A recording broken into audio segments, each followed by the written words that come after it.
at your weakest. In fear and doubt, are a burden too heavy to bear. Remember this. You are not alone. Rated M.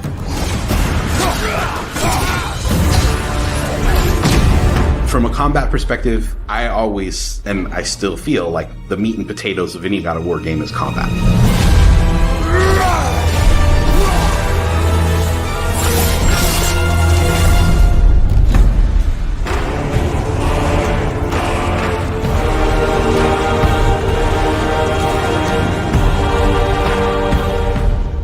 My name is Roberto Clemente. All my friends call me Bert. I'm a senior combat animator here at Sony Santa Monica. My name is Kim Wynn, and I'm a gameplay animator. Hi, I'm Sabra, and I'm a senior VFX artist on God of War Ragnarok. My name is Grace Pan, and I'm a gameplay animator in God of War Ragnarok. Hi, I'm Stephen O'Hara, GBA, combat designer on God of War. And I create interesting and memorable creatures that players like to attack and defend against. As an animator, you gave life to characters. You make them move, you give them personalities, you give them weight.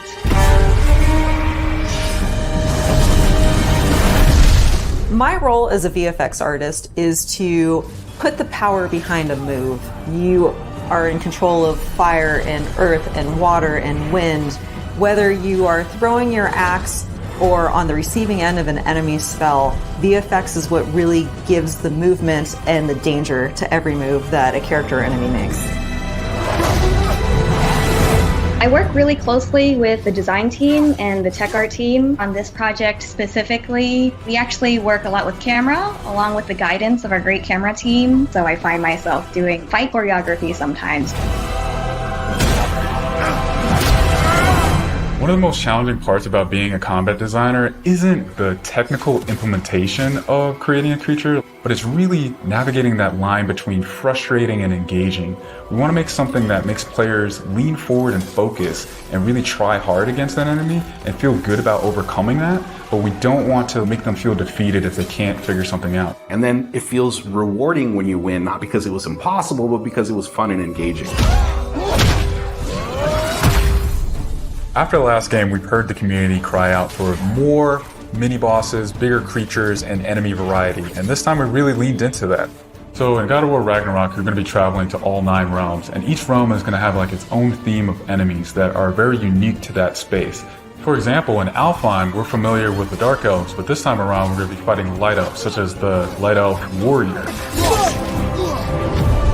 One of the key learnings from the last God of War game is we don't have to think about the camera and how close combat is going to feel. We already have that knowledge, so we can build upon the close camera that we have, and we can iterate on enemies, creating more interesting scenarios. In the last game, Atreus was just starting to fight alongside Kratos, and he was learning from the Master Tactician. So in this game, he's trying to prove himself a little bit more, and we built upon those mechanics with him.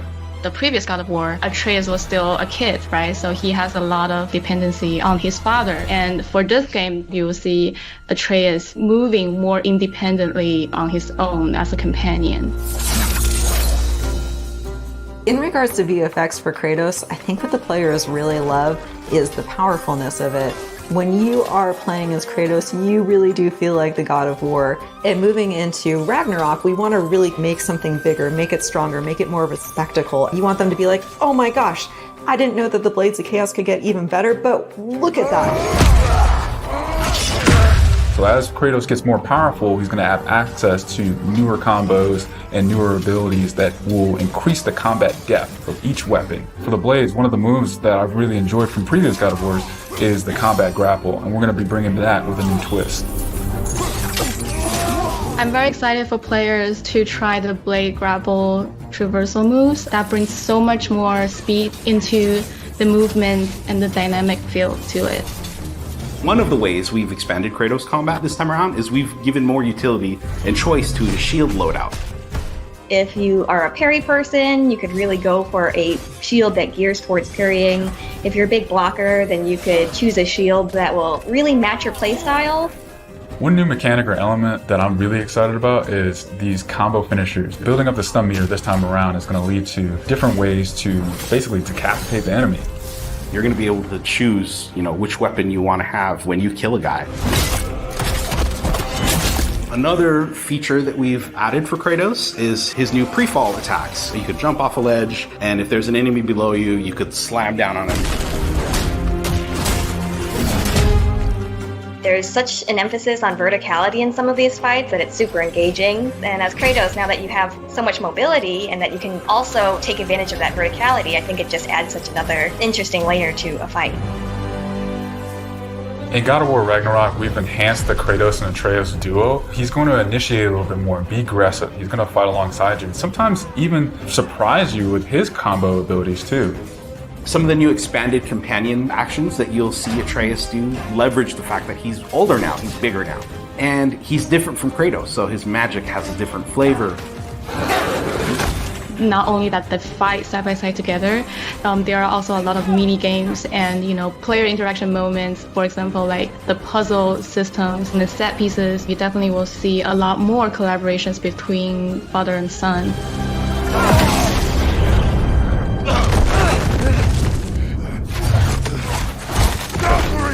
Odin must have said that. There's so much that goes into building a big set piece. You basically iterate and iterate and iterate, and it takes testing and just seeing what works to really figure out the personality of something. Basically, every department gives it their all to make things really spectacular.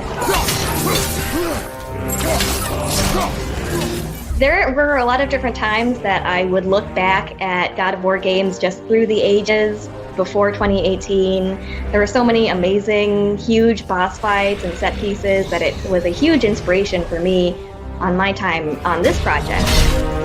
For the old father! Our design philosophy for creating new and memorable enemies is basically making them a combat puzzle, similar to like chess, and focusing on the chess pieces. Each piece has its own theme and its own use. You need to be able to see what's happening in an instant and be able to react as the player. There's a couple of different ways that we go into making an attack very readable for the player. Sometimes we add a signature audio cue, or we'll add the different rings, such as what we did in the last game, that lets you know that this attack is unblockable, you need to dodge it. There's so many different ways that VFX really helps not just show what an enemy is about to do, but show who the enemy really is.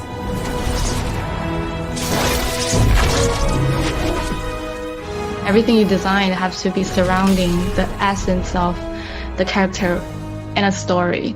It's what makes it believable and memorable in the first place. I think what I'm most excited about is for players to experience the diversity of enemies that this game has to offer. You will be fighting everything from small little creatures to things that will take up the entire screen.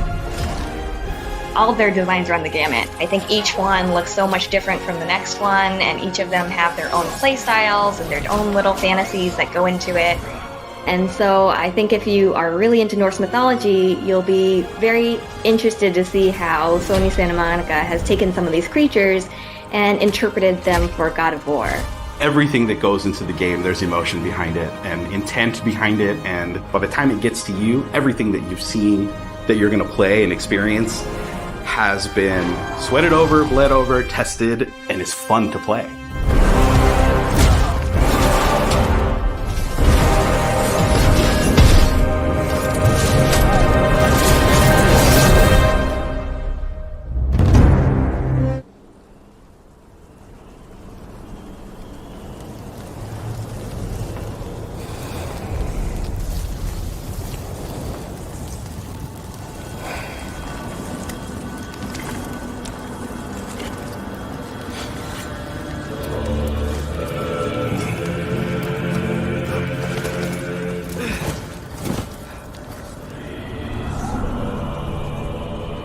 Time is running out. The prophecies say Fimbulwinter leads to Ragnarok.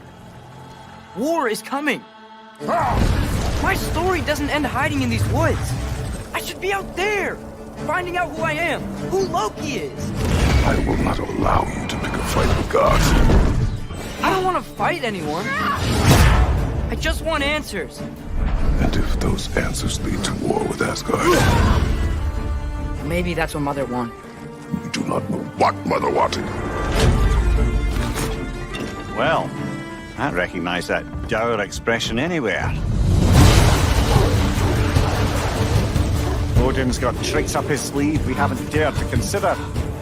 What if there was someone who could help us? You mean Tyr, the old god of war in these lands, who is dead? Well, for a dead man, Odin seemed pretty keen on seeing he wasn't found. If he's out there, we gotta find him. Come in! What in all yarns be the happened to him? We're trying to stop Ragnarok, to help people. And what if the only way to do that is war?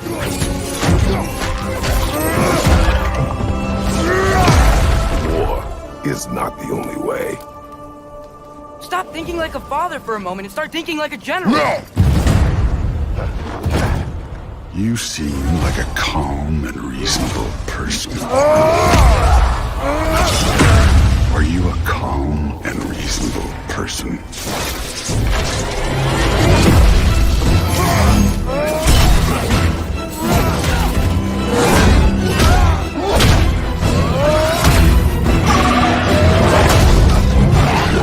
In moments of crisis, panic does nothing. Harness it. Let it serve you.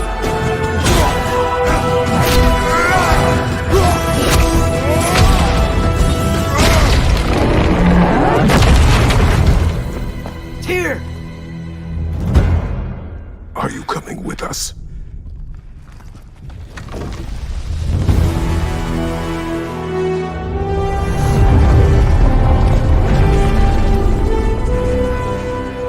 You'll get your answers soon enough.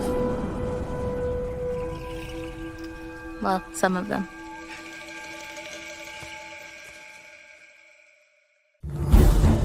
I get to lead a team of fantastic and brilliant concept artists, and our role is to create the characters that you see in the game. That's everything from the main hero cast you see to the creatures, the gods, and monsters that you come across. The hope is that we get something that feels unique and stands up to the history and the legacy of what the God of War franchise has always done. I feel like from the first games, that was a similar approach that they were doing, and that's not always easy.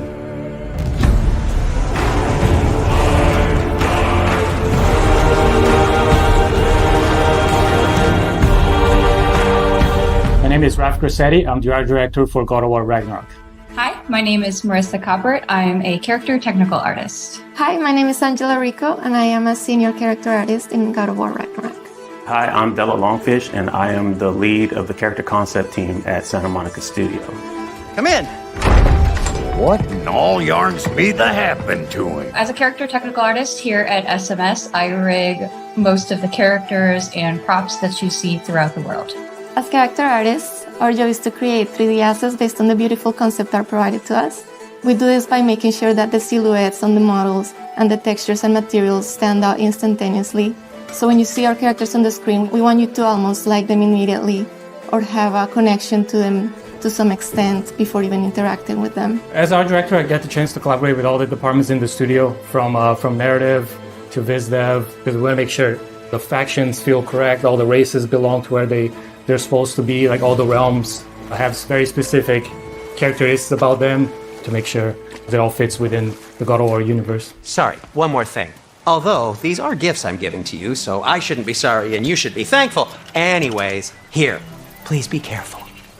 In the God of War 2018, we saw Brock and Sindri, and that was the tip of the iceberg of the Huldra. And in God of War Ragnarok, we actually get to go and visit Svartalfheim, where they're from. And a great part of that, too, is we want to make sure that we expand the cast. You know, we've just seen a little bit of what was represented, and that was something that we hadn't seen.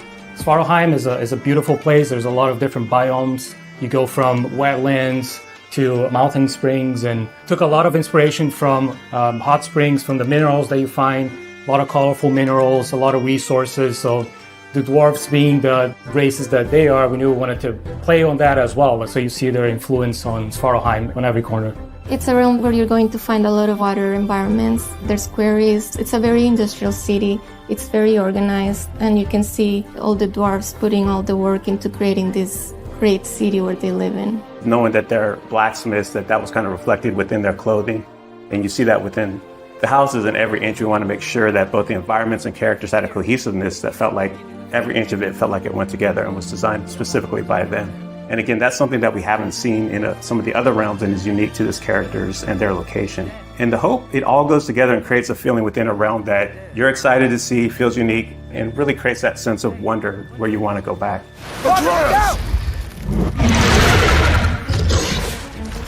When designing a character to match the geography around it, first it's definitely dictated by the viz dev team and the narrative team and the story team. They make sure the character is designed for features that fit in with what they need. When designing the Grims, we took a lot of inspiration from the environment. So we took a lot of inspiration from lizards, creatures that kind of belong to that environment. They have those big claws. There's small critters to the big ones, and really building up that race, making sure they kind of belong and that realm felt lived in and that ecosystem felt like very diverse. Making sure that it feels natural and believable is a big part that goes into the design elements. So our artist, Stephen Oakley, pulled a lot from the environment concepts that Luke Berliner and his team were doing and put a lot of those into actually the skin texture, even the bulk and volumes that you see in the characters. So it really does feel like not only do they belong in there, but you're able to see them and they stand out for the combat experiences with the character. Character design is all about storytelling. In the example of Durling, his design was really tailored to convey his own personality. He's a bookkeeper from Svartalfheim, and because his job demands, he's very organized, he's very rigid, and he's a very play-by-the-rules kind of guy. But then in contrast, you have his friend. So when you see Durling connect with his pet, we see that he's not all just this rigid librarian guy, but that he's got a softer side to him. I do believe that we're all storytellers, no matter what we do, even in the tech side of things. I mean, we work to make these characters that then tell a story, and we can also kind of put those features and traits on our rigs. The prophecies say Fimbulwinter leads to Ragnarok. War is coming! Svartalfheim, the dwarves, working with different races from different realms, so definitely seeing Ragnarok and the impact of that into the realm, it puts them into this position that's very interesting to see which side they take and things that they're building. So as you go through the level, you find out a lot more about this race and the political situation that is happening while Ragnarok and Fimbulwinter is taking place. Hey, dwarves! Oh. They're, running away. One thing that our hope is with the cast of characters within every realm is not that it's just enemies there to kill you. We want to feel believable and that there's a wide world out there, but we want to kind of plant these seeds within any cast of the realm that there's more outside of what you're playing. And we want the fans to feel like they can go back and really visit those areas and want to go explore. If the geysers and smell here are worse because of Fimbulwinter, maybe the earthquakes are too? Aye. Going into Svartalfheim, I'm really excited for players to experience all the new races that lived in that realm, how they play. They play very different from anything we had before. There's wildlife, it's something that kind of goes unnoticed, but we took a lot of effort to make the realm feel believable. So there's a lot in Svartalfheim, a lot to explore. I'm really excited for Svartalfheim. It is a gorgeous realm. After looking through some of the cinematics and playing some of the cinematics and playing through some of the puzzles, I'm so excited how water plays such a big feature in that realm, and that is so cool. I'm most excited for fans to finally get to see how the dwarves live. Brock and Sindri were fan favorites in the last game, so I think that all the work that we've put into Svartalfheim is going to make all the other dwarves shine just as bright as the brothers did. The best part I have is turning on to YouTube and seeing all these call-outs and all the attention to detail that the fans pick up on. That's one thing that we keep in mind when we're designing characters, to make sure we do right by the fans. And knowing that all the work we put in will be seen and appreciated, that's not always the case, but our fans just get every little nook and cranny on that. And we love that, and we packed a lot of that in for this new cast, and we hope you guys get the same feeling with God of War Ragnarok.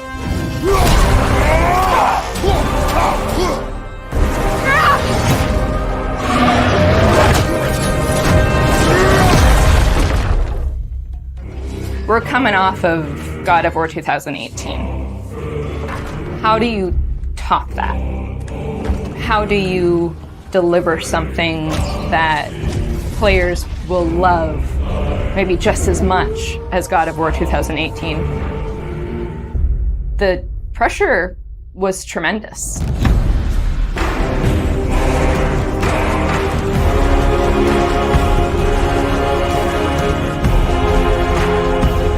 My name is Ariel Angelotti, and I am the senior producer for narrative. My name is Richard Gobert.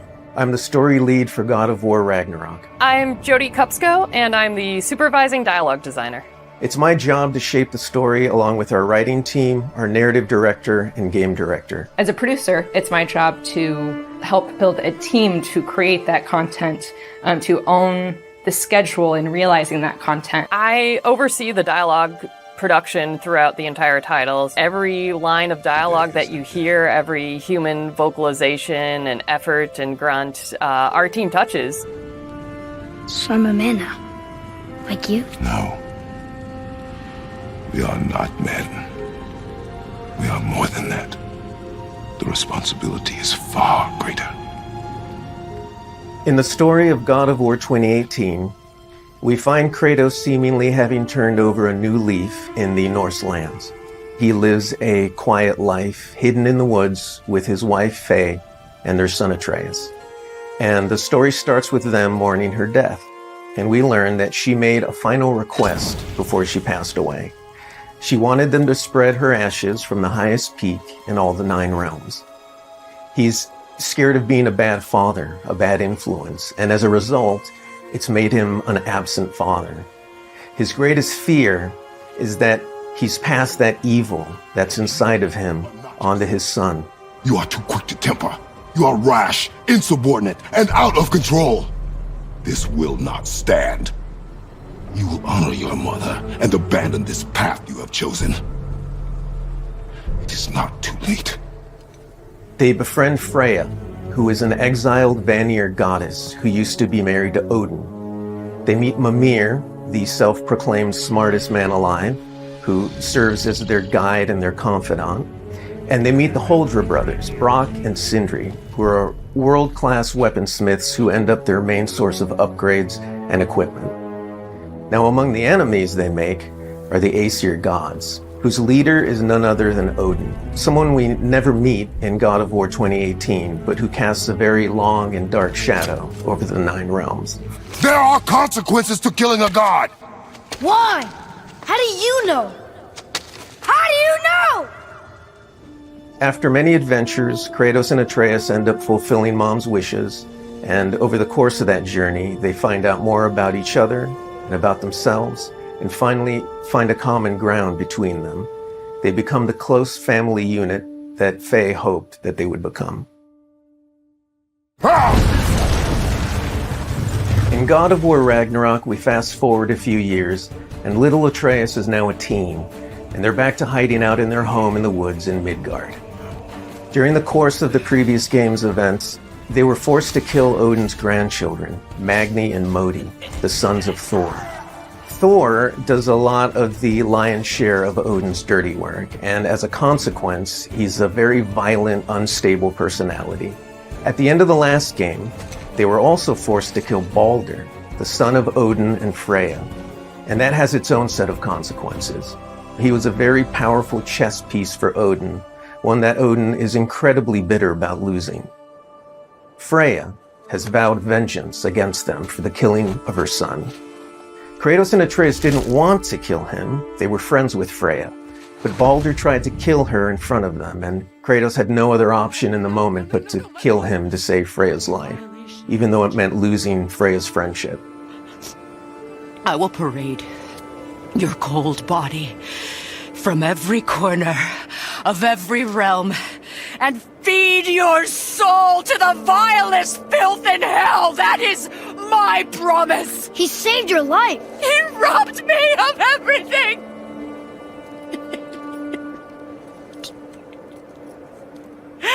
Everything. His death is also foretold to bring about Fimbulwinter, which is a brutal 3-year winter that is then followed by Ragnarok. It's an apocalyptic war between all the Norse gods, the giants, the dwarves, and the elves, and an army of the dead. They're all destined to fight in a battle that basically ends the world. Kratos is understandably worried about his son and what it means for him. you get to go on this journey with how Atreus grows into a young adult and how Kratos grows into his next era in his life, and really see kind of the parent that he's striving to be, but the person he's striving to be. I find that tale so incredibly relatable. We had started shooting plenty of content before the pandemic hit. In fact, the week before we all went work from home, we were doing a shoot. I remember being on and off that set, running back to the office and having to talk to studio leadership about what was going down and how this was going to impact us moving forward. And those were trying times. For us, it was a very unique challenge because we had to bring in actors and we had to record them. And so we had to look at different ways of adapting our typical motion capture process and dialogue recording process so we can continue production and continue at the quality that we wanted for our players and our fans. We had some actors stand in for other characters, actors who were already, who were like core to one of the scenes, might just be able to play a background character in another scene to be able to avoid a situation where too many people were on set on any given day. We avoided compromising the story that we were trying to tell as a result of the pandemic and these limitations that we had to deal with.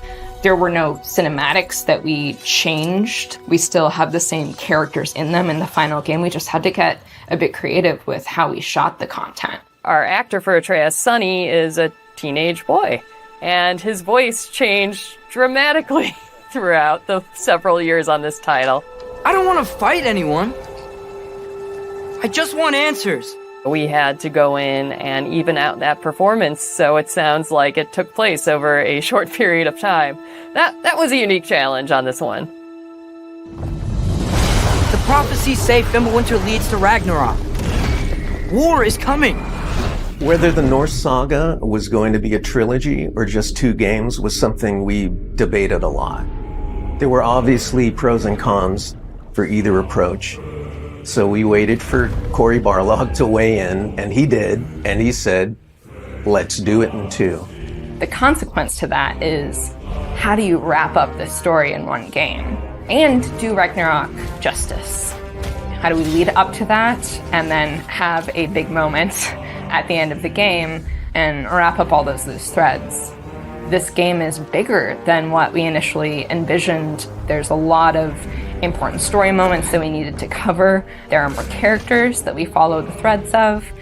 And ultimately, it ends up feeling big and epic because there is a lot there for people to enjoy. I am very excited for folks to see this final chapter. A lot happens. We put our characters through the ringer, but we also bring them closure and we provide answers to a lot of the questions the first game posed.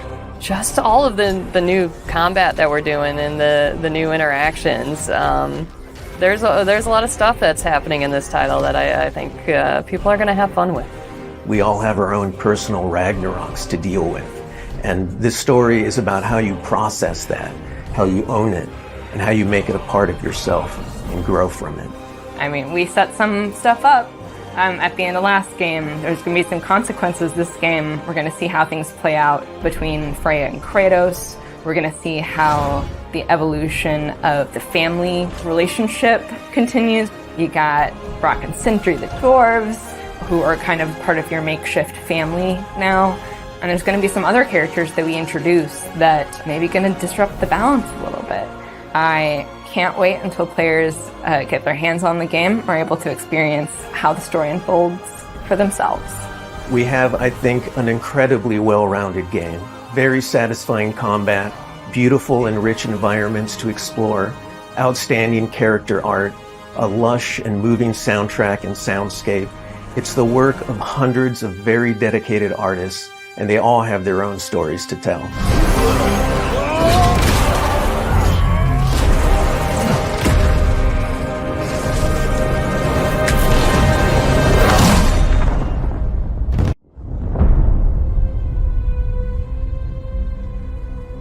Everyone keeps secrets.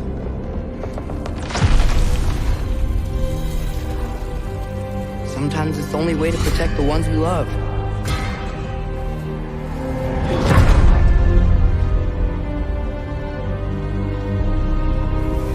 I know you. God Killer. What is it you want from me? Is it a god of war you came to find? You don't really want war, do you, Kratos? All that blood on your hands, on your son's hands. What is it you will not tell me? I can't talk about it, but I just need you to trust me. We follow your every whim. But you don't believe in any of it. And still I follow. Because all that matters is that you are safe. But that's not all that matters. Who's keeping you safe? I do not need you to protect me. You sure about that? Pretender God! For the old father! Death can have me when it earns me.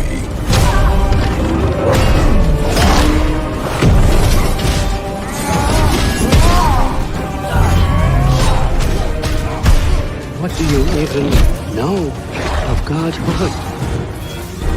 In your lifetimes, has anyone ever worshipped you? Ever prayed to you? Can you even imagine that kind of love?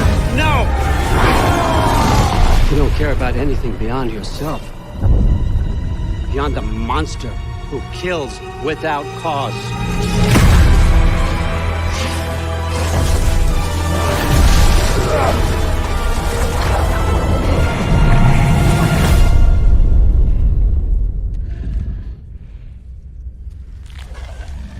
Fate only binds you if you let it.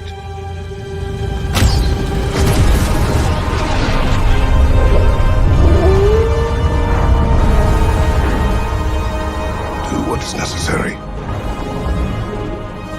Not because it is written.